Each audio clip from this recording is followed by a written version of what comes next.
welcome to the Mind for Life podcast. My name is Jeff Bogaczyk. I do have a PhD in communication, and I am going to talk today about something that I think will benefit you incredibly in your life, and it's this: why you shouldn't strive to win arguments.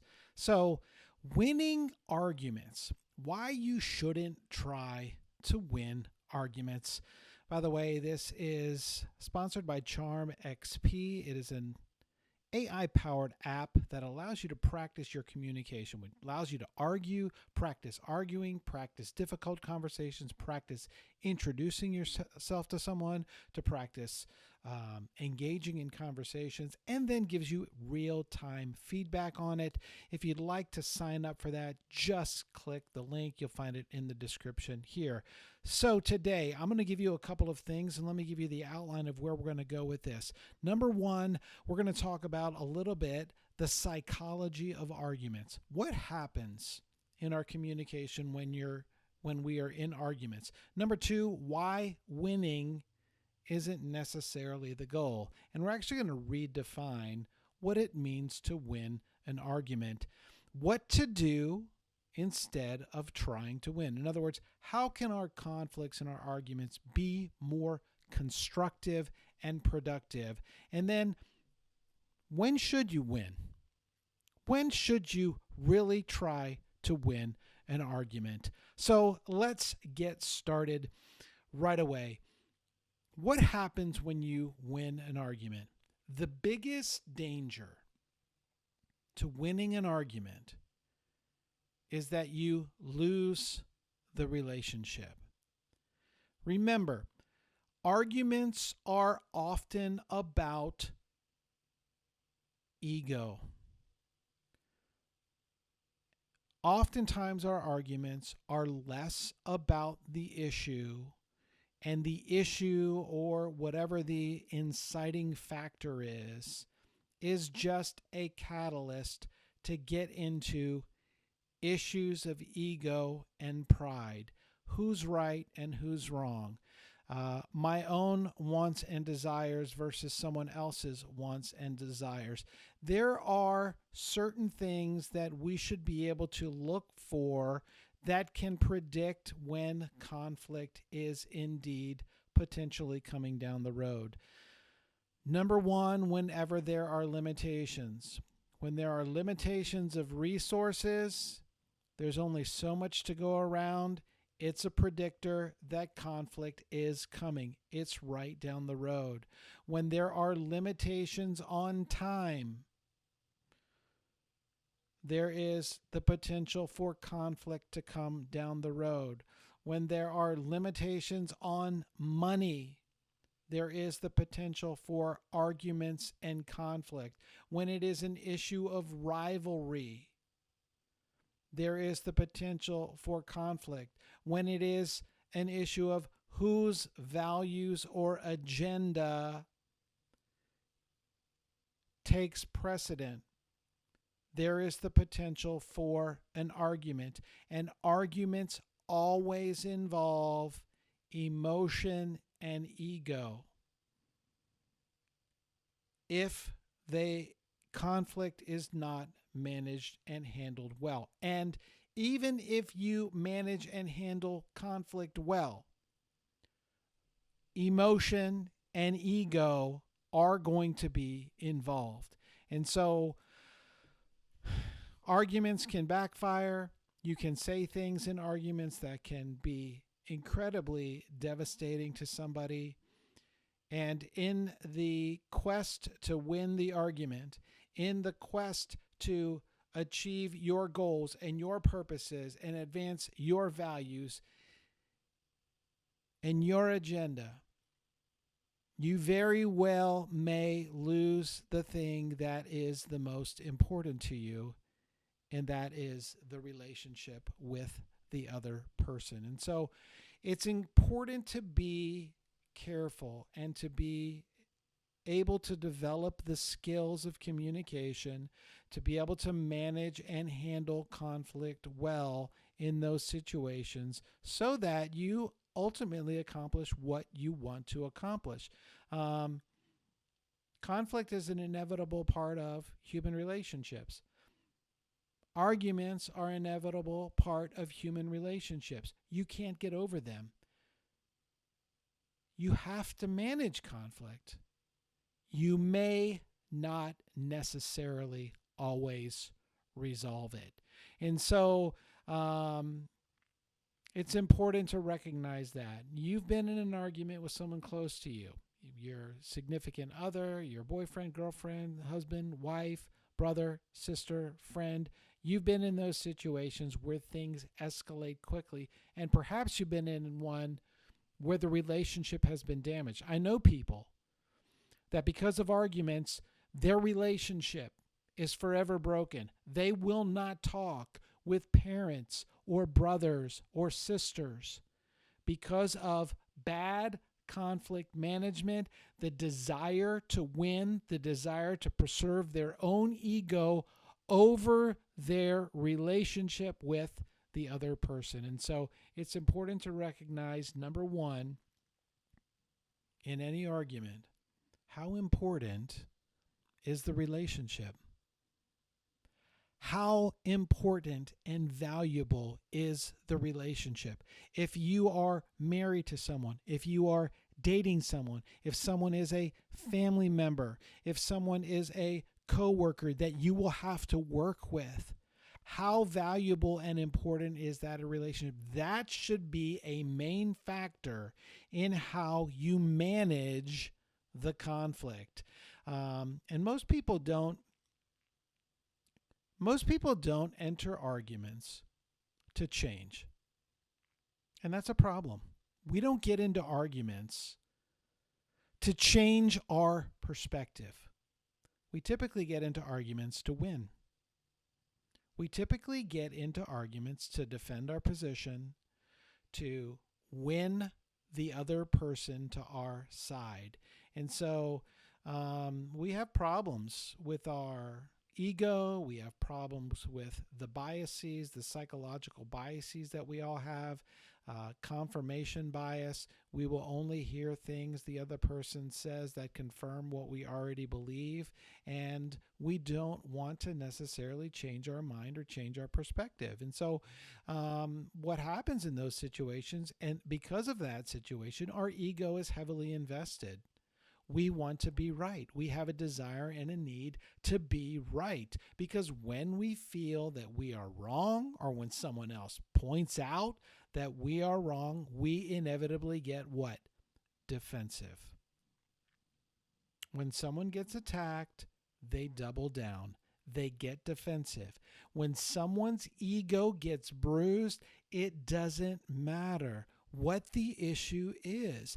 It doesn't matter. You are not going to change their mind. You are not going to win them over to your side if you pummel their ego and tear them down and embarrass them and berate them. You will never win someone to your side. You may win the argument. You may win the argument. You may feel real good about yourself that you came out on top, but you lost the other person. And I promise you, even if you won the argument, you didn't change their mind. You didn't bring them over to your side. They may have nothing to say, but they didn't change their mind. You may feel right, but they didn't change their mind. You've not come to a collaborative solution. You've not come to a compromise. You maybe have beat them into the ground and they've gotten defensive. And then in those situations, what happens? It is about attack and defend. I'm going to attack you. I'm going to defend myself by attacking you. You see it all the time. This is what's called the ad hominem attack. When somebody is losing an argument, they make it personal. They go right at the other person. This happens in politics all the time. We talk about issues and it ends up, I'm going to your character. You're a liar. You're a cheat. You're a fraud. You're corrupt. These things happen. This is the nature of argument. This is the psychology of argument. When you win, someone else loses. When someone is losing, when they feel like they're being beaten and their ego is involved, they will resist all the harder. And so remember, being right, this is a principle. Being right isn't the same as being effective. You can be right, you can win the argument, you can feel good about yourself and your debating skills, and you can lose the things that are the most important to you in life. You can lose your relationships. Now, that doesn't mean that you have to concede and you have to give up. What you can do is manage that conflict more effectively. And really, arguments should not be about dominating the other person. They should not be about winning or coming out on top. And unfortunately, social media and the political culture, the partisan nature of our culture, the debates in our culture, these things all point to, and you see it all the time, such and such got owned on social media, and such congressman owns this other person, or, those things generate clicks. Those things are what draw attention, but those things are only for media and only to draw clicks. They are not how relationships work the best. Arguments should be about understanding. It's one of the 7 habits of a highly effective people by Stephen Covey. Seek first to understand, then to be understood. What people want when there is a conflict, people don't want an argument. What they want is to feel heard. They want to feel seen. They want to feel understood. And so it's important in a conflict situation to, number one, understand the nature of the problem. And it is either one of two things. Number one, our conflict is a misunderstanding. A misunderstanding is, I did not get a key piece of information and I don't understand. So it's either a misunderstanding or it's a disagreement. We have differing values, differing perspectives, and differing opinions. Now, we might have differing perspectives because I don't understand something that you know. I don't know something, or you don't know something that I know, in which case me giving more information can help to clarify and bring that conflict to a resolution. If it's a disagreement, however, more information doesn't work. I'll give you an example. There was a situation where a group of politicians wanted to bring into a community a prison. They wanted to put a correctional facility into a community, and so they held a town hall.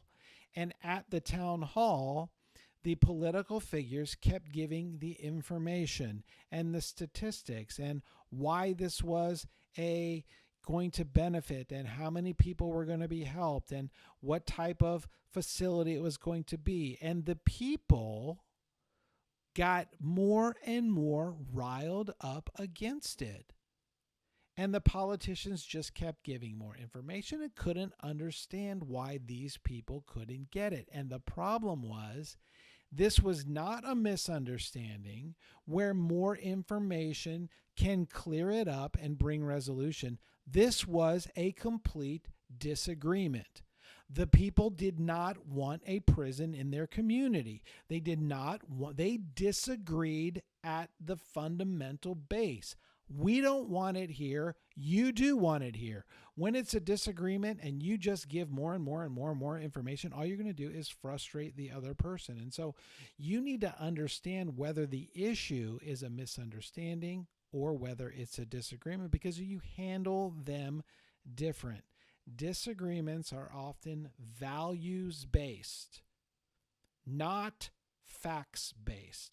Misunderstandings are facts-based. And remember this, it is very difficult to logic someone out of a belief that they have. Okay, that takes time. That takes, there's a lot to do there. People have ideologies and values and beliefs that guide them, and it's very, very difficult to logic someone out because they pick the belief and they choose to believe it.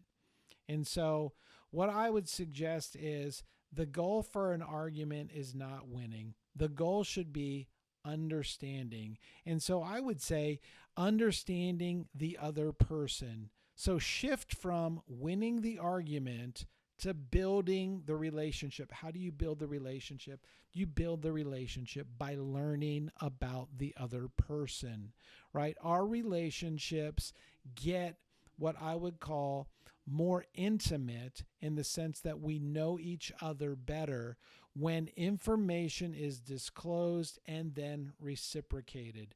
And so the amount of information that we disclose, personal information that we disclose to someone else, when that information gets more intimate, our relationship gets closer, right? You know this if you've been in a dating relationship. You share something vulnerable about yourself, the other person shares something vulnerable about themselves, and you get closer, you get more intimate.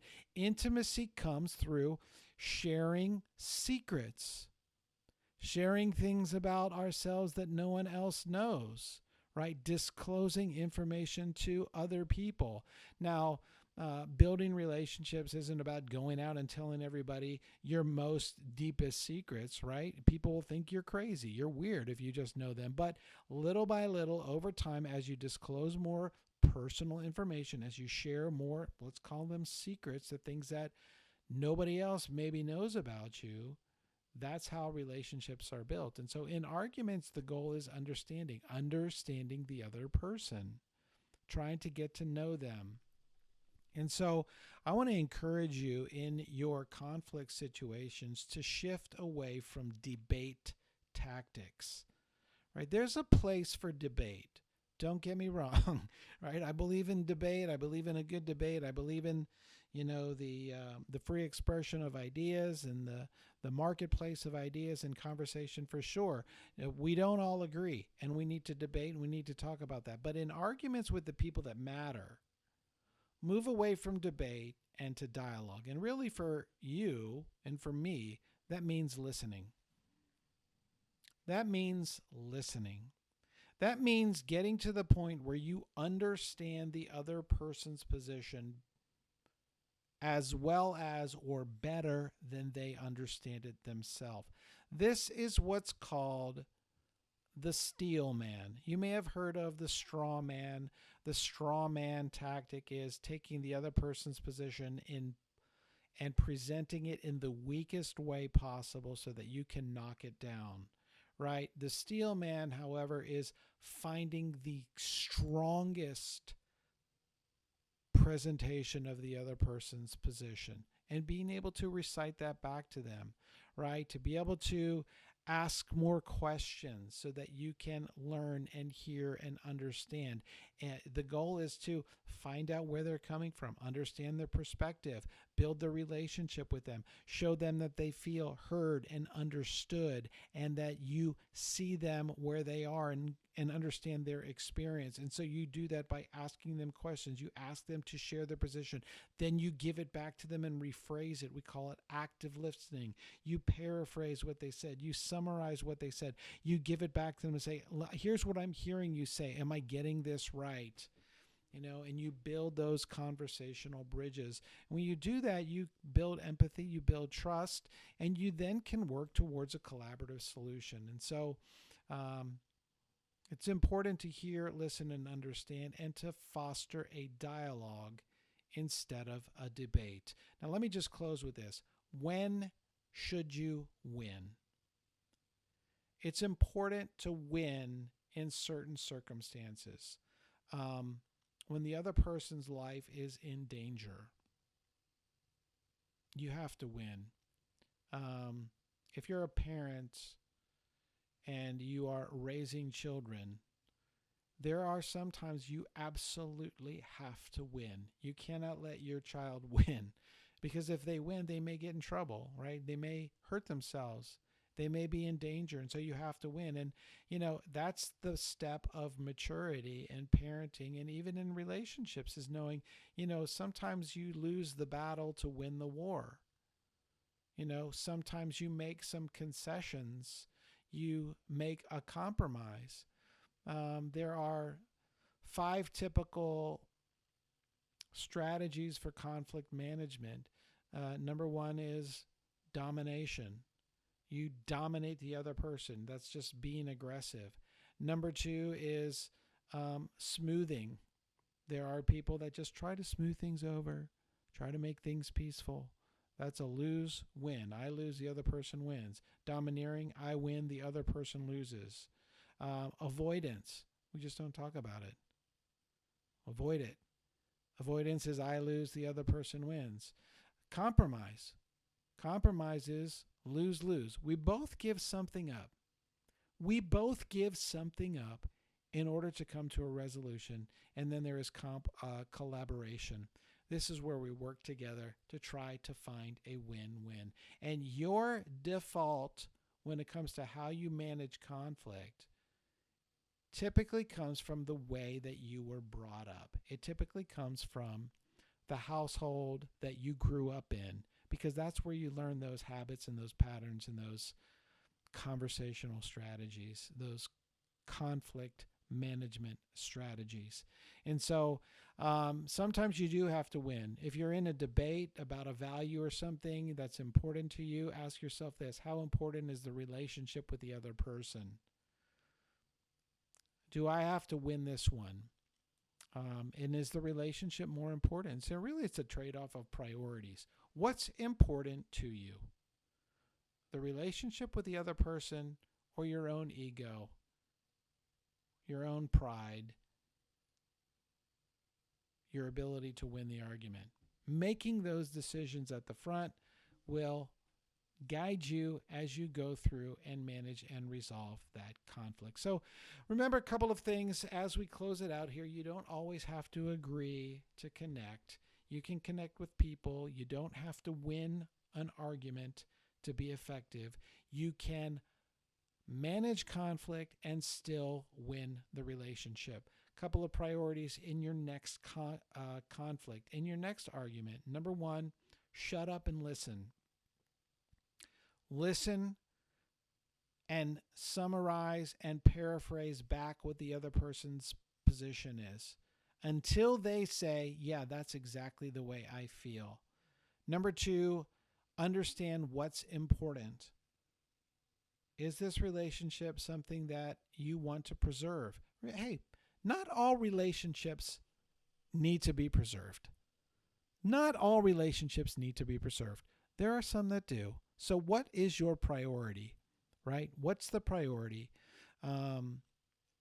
What's the priority? Do you need to preserve this relationship, or is that important? And, just recognize that conflict can be managed. It can be managed well. You can have dialogue. You can communicate. You can resolve it. It's not easy. Let me just say that. It's never easy because emotions get involved. And so always try to understand the other person from their perspective. Always try to actively listen. Always try to win the relationship when those things are important. And if you stick to those priorities, you'll find listen more than you talk. Listen more than you talk. Understand before you try to be understood. So hopefully that is helpful for you, that will guide you in some of the conflicts and the arguments that you have. Remember, winning arguments isn't always the answer. Winning the relationship is always much better. Thanks for listening. Thanks for watching. If you found this helpful, consider subscribing to this channel. Maybe share it with a friend. And I hope you have a great week.